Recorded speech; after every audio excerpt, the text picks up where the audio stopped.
Hi guys, welcome to our Rated Trader. Last week हम लोग इसी पॉइंट के ऊपर डिस्कशन कर रहे थे कि यहाँ पर हम लोगों को एक 200 ईएमए का सपोर्ट जरूर दिख रहा है, लेकिन जिस हिसाब से इसका वीकली कैंडल क्लोज हुआ था, अगर आप वीकली टाइम फ्रेम पे इसका चार्ट देखोगे, जिस हिसाब से ये वीकली कैंडल में हम लोगों को एक सेलिंग प्रेशर देखने को मिल रहा था, चांसेस आर हायर दैट आने वाले दिनों में भी ये इस मूव को कंटिन्यू कर सकता है। इसके बारे में हम लोग डिस्कशन कर रहे थे लास्ट वीक में। और यहाँ पर अगर आप देखोगे तो 2-3 दिन हम लोगों को कंटिन्यूसली एक सेलिंग प्रेशर दिखा भी, लेकिन जिस हिसाब से मार्केट हम लोगों को फ्राइडे के ट्रेडिंग सेशन में एक शार्प मोमेंटम हम लोगों को मार्केट के अंदर में देखने को मिला है, चांसेस आर हायर दैट आने वाले दिनों में भी इस तरह का मूव हम लोगों को कंटिन्यू होता हुआ दिख सकता है। इसलिए क्योंकि लास्ट फ्राइडे वाले ट्रेडिंग सेशन में हम लोगों को जो मोमेंटम देखने को मिला है वो ऑलमोस्ट एक दिन के अंदर में इंडेक्स 2.4% के आसपास हम लोगों को कुछ मूव दिखाया था, और क्लोज होते होते ये ऑलमोस्ट 2.39% के आसपास वीकली डेली कैंडल जो है वो क्लोज हुआ है। तो कहीं ना कहीं यहाँ पर बायर ने अपना एग्रेसिवनेस दिखाया है, और बायर यहाँ पर बहुत ज्यादा स्ट्रांग है, और सेलर को अभी बहुत ही ज्यादा डिफिकल्ट होगा इन बायर्स का स्टॉप लॉस लेने के लिए, क्योंकि जितने लोग ऑलमोस्ट यहां से समवेयर कहीं से बाय करके रखे हुए होंगे उनका स्टॉप लॉस समवेयर यहां होगा। तो यहां तक मार्केट को लाने में सेलर को बहुत ज्यादा स्ट्रगल करना पड़ेगा।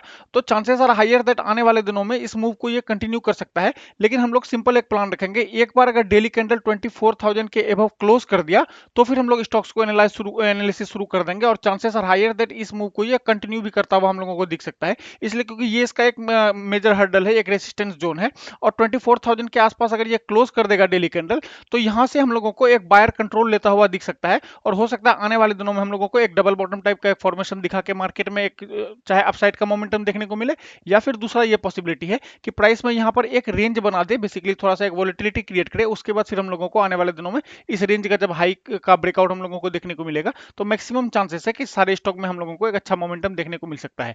आज टोटल मैं तो आपके लिए 4 स्टॉक्स को एनालाइज किया हूं, और अगर निफ्टी रिवर्स करता है यहां से, और अगर निफ्टी में आने वाले दिनों में हम लोगों को एक अच्छा मोमेंटम देखने को मिलता है, तो मैक्सिमम चांसेस है दैट ये 4 स्टॉक हम लोगों को अच्छा परफॉर्म करता हुआ दिख सकता है। तो इन सभी स्टॉक्स को आप लोग अपने हिसाब से एनालाइज करके देख सकते हो। एक एक करके मैं सभी स्टॉक्स का एनालिसिस आपके साथ शेयर करता हूं। सबसे पहला चार्ट जो हम लोगों के पास, वो है टेकेम का वीकली टाइम फ्रेम का चार्ट। और इस स्टॉक को मैंने आपके साथ मल्टीपल बार शेयर किया है, और कुछ स्टूडेंट्स ने लास्ट वीक मैसेज भी किया था। लास्ट वीक हम लोगों को मार्केट में इतना ज्यादा वॉलेटिलिटी देखने के बाद भी हम लोगों को बहुत ही ज्यादा कुछ फॉल देखने को नहीं मिला था टेकेम में। तो कुछ स्टूडेंट्स ने मैसेज भी किया था कि सर ये स्टॉक अभी भी बहुत ही ज्यादा स्ट्रांग दिख रहा है, और आप इसके पीछे हाथ धो के पड़ गए हो। और अगर आप देखोगे, ये अभी भी बुलिश नोट के आसपास ट्रेड कर रहा है, और आईटी सेक्टर के जितने भी स्टॉक्स हैं ऑलमोस्ट सभी में एक अच्छा मोमेंटम हम लोगों को देखने को मिल रहा है।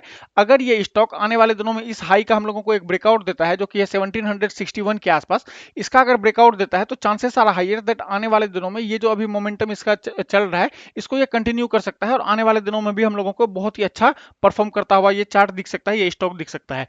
तो इसको आप लोग अपने हिसाब से एक बार एनालाइज जरूर कर लेना कि आप लोगों को क्या अपॉर्चुनिटी दिख रहा है। आप लोग कमेंट में भी मुझे अपना व्यू बता सकते हो। बात करें अगर नेक्स्ट स्टॉक की, उससे पहले बात कर लेते हैं कि इस स्टॉक में हम लोगों का व्यू नेगेटिव कहां से हो जाएगा।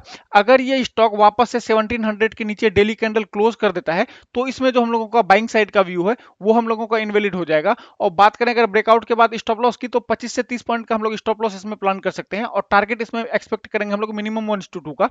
बात करें अगर नेक्स्ट स्टॉक की, तो नेक्स्ट स्टॉक जो हम लोगों के पास वो है विप्रो। ये भी आईटी सेक्टर का स्टॉक है, और आईटी सेक्टर के मैक्सिमम स्टॉक में अभी हम लोगों को एक अच्छा अपॉर्चुनिटी दिख रहा है। और अभी अगर आप देखोगे तो ये सारे लेवल्स जो है ये मल्टीपल बार टेस्ट हो चुके हैं। बार बार यहाँ पर कैंडल का आपको एक वीक दिख रहा होगा। अगर इस बार हम लोगों को 580 के अबव प्राइस ट्रेड करता हुआ दिखता है, तो मैक्सिमम चांसेस है ये स्टॉक हम लोगों को एक अच्छा परफॉर्म करता हुआ दिख सकता है आने वाले दिनों में, और कम से कम इन सारे स्विंग को ये टेस्ट जरूर करेगा। अगर इसका हम लोगों को एक ब्रेकआउट देखने को मिलता है, तो मैक्सिमम चांसेस है इन सभी स्विंग को ये वापस से रिटेस्ट करे।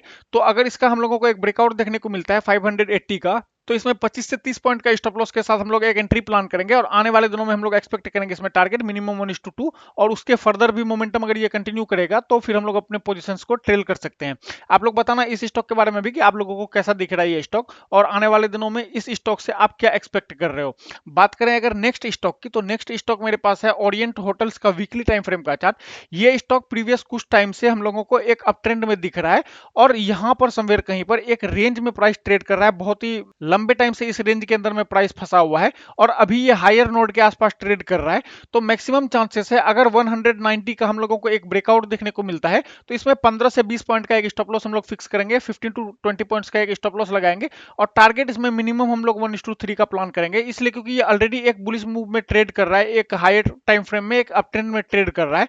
तो इसका अगर ब्रेकआउट हम लोगों को देखने को मिलता है, तो इसमें हम लोग मिनिमम 1:3 का risk to reward ratio plan करेंगे। और एंट्री हम लोगों का तभी बनेगा जब 190 के अबव ट्रेड करना शुरू कर देगा ये। और स्टॉप लॉस जो हम लोगों का बनेगा वो मैंने आपको बता दिया कि स्टॉप लॉस हम लोग कम से कम 15 टू 20 पॉइंट्स या 10 टू 15 पॉइंट्स का हम लोग रख सकते हैं इसमें स्टॉप लॉस। बात करें कि सबसे लास्ट स्टॉक की, तो सबसे लास्ट स्टॉक जो हम लोगों के पास वो है पीएफसी। इस स्टॉक को इससे पहले भी मैंने आपके साथ शेयर किया था और इससे पहले हम लोगों का इस स्टॉक में एक बार स्टॉप लॉस हिट हुआ होगा, आपको याद होगा तो। सब इन सारे जोन्स के आसपास हम लोग इसमें एक एंट्री प्लान करने का ट्राई कर रहे थे, लेकिन वहां से हम लोगों को एक शार्प डाउन साइड का मोमेंटम देखने को मिला और अभी कुछ टाइम से ये इसी सपोर्ट जोन के आसपास होवर कर रहा है और एक रेंज बना दिया है बेसिकली प्राइस ने।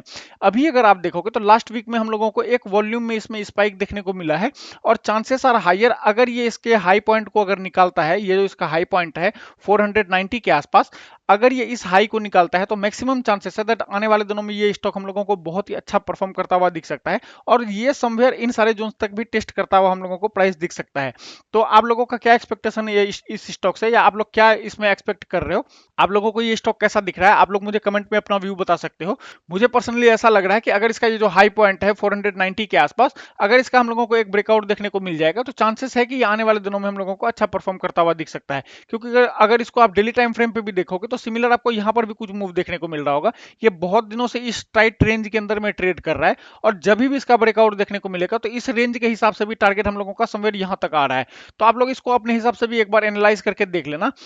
ये थे इस वीक के टोटल 4 स्टॉक और इन 4 स्टॉक से मेरा एक्सपेक्टेशन हाई है कि आने वाले दिनों में मार्केट अगर रिवर्स करता है तो ये 4 स्टॉक हम लोगों को अच्छा परफॉर्म करता हुआ दिख सकता है। तो आप लोग अपने स्टॉक्स को कमेंट में बता सकते हो कि आप लोगों ने कौन कौन सा स्टॉक्स को एनालाइज किया है नेक्स्ट वीक के लिए और इनमें से कौन सा स्टॉक आप लोगों को सबसे बेस्ट लग रहा है कि आने वाले दिनों में कौन से स्टॉक में हम लोगों को अच्छा परफॉर्म करता हुआ दिख सकता है। तो आप लोग अपना व्यू अपने कमेंट में बता सकते हो। मिलते हैं हम लोग नेक्स्ट वीडियो में, तब तक के लिए बाय।